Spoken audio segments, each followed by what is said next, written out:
సితారాకి బాగా ఎక్స్పెరిమెంట్లు చేశారండి. బాగా అందులో సర్క్యులర్ ట్రాలీ అనేది ఇండస్ట్రీలో లేదు. డాలీ మీద 360 డిగ్రీస్ కెమెరా తిప్పచ్చు కానీ క్రేన్ మీద తిప్పచ్చు కానీ లోపల కావాల్సిన అవుటర్గా తిరిగే సర్క్యులర్ ట్రాలీ ఫార్మాట్ లేదు. అది వంశీ నేను కలిసి దాన్ని డిజైన్ చేసాను. దానికి కూడా ఒక కథ ఉంది. అవునా? సితార సినిమా చూశారు కదా, ఒక పెద్ద అంటే కూలిపోయిన రాజులు తాలూకు ఇది కదా, కోట అది కావాలి మాకు. అప్పుడు వెంకటగిరి దగ్గరికి వెళ్ళాం. వెంకటగిరి రాజా గారు వీళ్ళంతా బాగా పరిచయాలు, ఏడు నాగేశ్వర గారు వాళ్ళందరూ. ఇక సత్యం థియేటర్ ఓనర్స్ వాళ్ళే చెన్నైలో. ఓకే, మరి శంకరాభరణం చేశాడు కాబట్టి అంత బాగా మీ మరే వాళ్ళు వెళ్ళండి చూసుకోండి అన్నారు. యాచంద్ర అని ఆయన పెద్ద ఆయన. వెళ్ళాం, బాగుంది, real it is good. But కొంచెం క్రేన్ వేయాలంటే కొంచెం ఇబ్బందులు ఉన్నాయి. పర్వాలేదు కానీ పెద్దగా లేదు. రెండోది కిటికీ తెరిస్తే బయట రిక్షాలు వెళ్తున్నాయి, జనాలు తిరుగుతున్నారు, ఎదుర్కొంటేనేమో బజ్జీ కొట్లు ఉన్నాయి. అందుకని సరిగ్గా హ్యాపీగా లేవు. వంశీ నేను వెనక్కి వచ్చేస్తున్నాం, బ్యాక్ టు చెన్నై, మద్రాసు అనుకుంటా, చెన్నై కాదు. అదే అప్పుడు వస్తున్నప్పుడు చెట్ల మధ్యలోంచి నాకేదో ఒకటి కనిపించిందండి. అంటే మాకు పేరు పెట్టారు గద్దగళ్ళు వెళ్ళగానే, ఎవరికి కనిపించి మాకు కనిపిస్తాయి. చెట్ల మధ్యలో ఒక స్ట్రక్చర్ కనిపించింది, ఈడు వెళ్ళిపోతున్నాడు కారు. నేను గట్టిగా అరిచాను, ఆపు. మా వంశీ కూడా ఆపు నిజమే అదేదో ఉంది. ఇద్దరం పరుగు.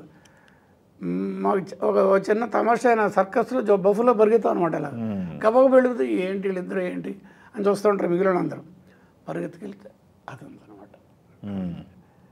ఇద్దరు కలిసి ఒకటి చూసుకున్నాం, ఇది ఓకే అనేసుకున్నాం.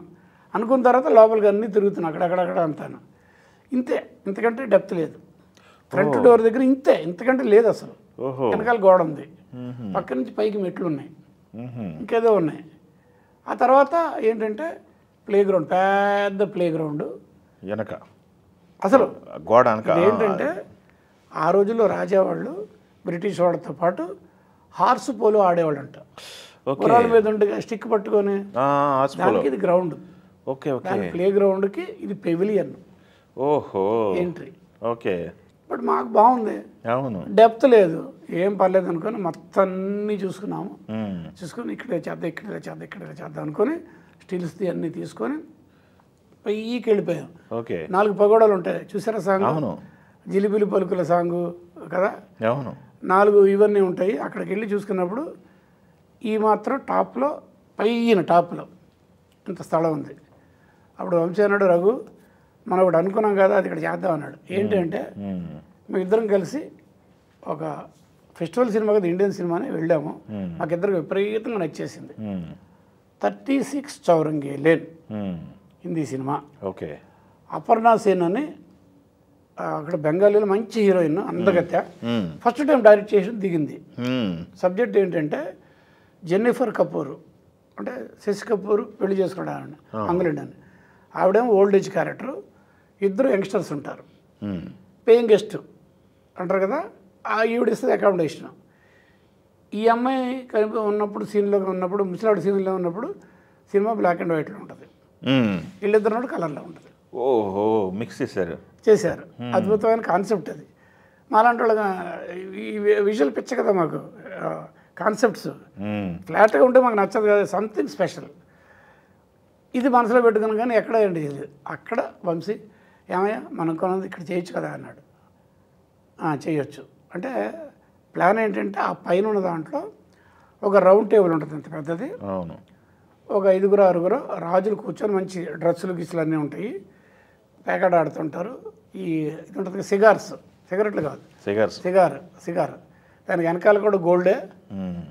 ఈ ప్యాకెట్ దీనికి కూడా గోల్డ్ ప్రింటెడ్. అక్కడ అన్ని ఇలాగే ఉంటాయి, మంచి గ్లిటరింగ్గా ఉంటుంది అనమాట, మంచి డ్రెస్సులు. వాళ్ళ అవుటర్గా కెమెరా తిరగాలి, రన్నింగ్ తీసేస్తాం షార్ట్. ల్యాబ్లో ఏం చేస్తాం, తిరుగుతున్నా it will become black and white. Okay. అంటే డైరెక్టర్ తాలూకు విజన్ ఏంటి, రాచరికం పడిపోయింది, ప్రివ్యూ పర్సెస్కి వెళ్ళిపోయారు కదా, అలాగా అది చెప్పడానికి ఇది సింబాలిక్గా. అది బాగుందని చెప్పేసి కొలతలు తీసుకున్నాం. 16-20 ఎంత ఉంది స్పేస్ వదిలేసి, మేము పూల్ చేసేవాడిని స్పేస్ వదిలేసి 16 డయాకి వెళ్ళి అక్కడ దీంట్లో కూర్చొని ఫ్యాబ్రికేషన్ దగ్గరికి వెళ్ళి చేయించాను నేను. వంశీ నేను దగ్గర ఉండి వెళ్ళగల 6 బిట్లు, ఇటు ఒక 3 180 degrees 3 బిట్లు ఇటు కలిపితే సర్కిల్ అవుద్ది. దాని ట్రాలి ఆ సినిమాలో ఎంత చేస్తే ఆ పైన మేము అనుకున్న సీన్ తీలా. సాంగ్లో మీరు చూసారా, జిలిబిలి పలుకలు చెట్టు చుట్టూ ABCDలు, అవును, ఈ భానుప్రియ చూస్తుంటే అక్కడ ఇక్కడ చాలా చోట్ల వాడాము. బట్ ఎక్కువగా పాపులారిటీ వచ్చింది మా సినిమా కాదు, మణిరత్నం గారి ఓం నమ పాట ఉంటుంది కదా, అవును, వాళ్ళిద్దరు ఉంటే ఇలా అవును, అలాగే ఆ రోజుల్లో చెప్పుకునేవాళ్ళు సర్కులర్ ట్రాలీ గురించి. అవును, అక్కడేమో సైకిల్ సాంగ్లు అదొకటి చేశా, అవును, ఎక్స్పెరిమెంట్. ఇక్కడేమో సర్కులర్ ట్రాలీ. అక్కడ నుంచి మీ పేరు ఇండస్ట్రీ మొత్తం. సితార సినిమా నుండి వంశీ కెరీర్ మొత్తంలో అతనికి ఇష్టమే అన్ని సినిమాల్లో, నాకు ఇష్టమైన one and only cinema Sitara. ఎందుకంటే అంత రేంజ్ మళ్ళీ అతను ఇంకా చేయాల్సిన చేస్తాడు, ఎప్పుడు చేస్తాడో తెలియదు.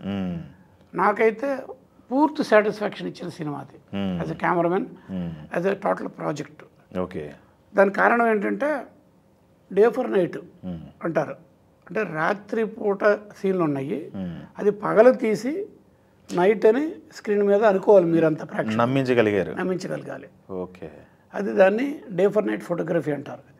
కెమెరామెన్ చాలా ఇబ్బంది పడి కష్టంగానే ఉంటుంది, అయినా challenge, it's a challenge for a cameraman. అది ఉంది సినిమాలో. ఓకే. ఉంది. నాకు పెద్ద ఇలాంటివన్నీ నేను పెద్ద వర్రీ అవును, ఎందుకంటే స్వామి గారి దగ్గర భక్త కనప చేరాను కదా, దాంట్లోనే చూశాను ఎన్ని ఏళ్ళు చందమామ పాట ఉంది కదా, మరి డే ఫర్ నైట్, అది డే ఫర్ నైట్ చేశారా? స్వామి గారు అలా చేశారు, ఏ ఫిల్టర్ వాడారు, అదేంటి ఇదేంటి అంటే నేను హాలీవుడ్ సినిమాలో అదేంటి ఇదేంటి చేసి నాకు పట్టుంది. డే ఫర్ నైట్ ఫోటోగ్రఫీ అంటే లిమిటేషన్స్ ఏంటి, ఎందుకు సార్ అది డే ఫర్ నైట్ ఎందుకు వెళ్తున్నారు? ఇప్పుడు నైట్ అంటే నైట్ షూట్లు చేసుకోవచ్చు, ఆర్టిస్టులు. మీరు కరెక్ట్గా అడిగారు, నేను చెప్పాల్సిన దానికి కరెక్ట్గా అడిగారు. ఒక లిమిటెడ్ స్పేస్లో చేయగలమండి. ఒక చిన్న స్ట్రీట్ ఉందనుకోండి, పాకలను ఇటుకొని పాకలు ఇంకేమన్నా అంతవరకు చేయొచ్చు, లేకపోతే పర్ణశాల ఉంది అక్కడ ఏదో ఉంది అంతవరకు చేయగలం. అన్లిమిటెడ్ అంటే గోదావరి నీళ్ళు పరిగెత్తడాలు, పొలాల్లో పరిగెత్తడాలు, కొండలు, నదులు, నదాలు, సముద్రాల దగ్గర ఇన్ఎవిటబుల్గా డే ఫర్ నైటే చేయాలి, నైట్లో చేయడం కుదరదు. ఓకే. అందుకని డే ఫర్ నైట్కి వస్తాము. ఓకే. ఊరికే కాదు, తప్పనిసరి పరిస్థితులు వస్తాం. బట్ దాని మీద పూర్తి అవగాహన ఉండాలి. ఓకే. అందులో హైలైట్గా చేయగలిగాను నేను. ఓకే. క్రెడిట్ సగం అయితే నా గ్రేటర్కి వెళ్ళిపోద్ది.